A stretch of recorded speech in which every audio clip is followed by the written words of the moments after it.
ସାଙ୍ଗମାନେ ହିଷ୍ଟ୍ରିଆ ଦେଖିଛନ୍ତି କିନ୍ତୁ ଏଭଳିଆ ହିଷ୍ଟ୍ରିଆ ମାଷ୍ଟର କେବେ ଦେଖିନଥିବେ।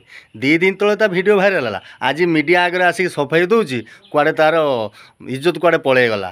ଯେଉଁ ସ୍ତ୍ରୀ ଲୋକଟା ସହିତ ସେ ଟପାଟପ୍ କରୁଥିଲା ତା ସ୍ୱାମୀ କୁଆଡ଼େ ୟାର ଇଜ୍ଜତ ମାନେ ବଜାରରେ ନିଲାମ କରିଦେଲା। ଭଗବାନ ସହିବେନି। ଦେଖ ସେ ହିଷ୍ଟ୍ରିଆ କ'ଣ କହୁଛି। ମତେ ଯେଉଁ ପ୍ରକାର ମାନେ ରାସ୍ତାରେ ଚଲେଇକି ନିଆଗଲା ଚଢ଼ି ପିନ୍ଧେଇକିରି ସେଇଟା ଆପଣମାନେ ବି ଭିଜୁଆଲରେ ଦେଖିପାରୁଥିବେ ସେ ଯେଉଁ ପ୍ରକାର କରିଛନ୍ତି।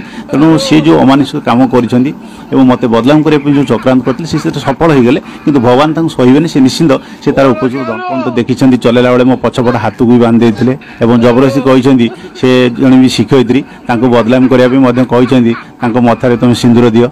ତାକୁ ବି କିଣିକିରି ନେଇଛନ୍ତି, ସିନ୍ଦୁର ବି ନେଇକିରି ଯାଇଛନ୍ତି। ତାପରେ ଗୋଟେ ମାନେ ଜରି ଫୁଲମାଳ ତାଙ୍କ ବେକରେ ମୋ ବେକରେ ପକେଇଛନ୍ତି।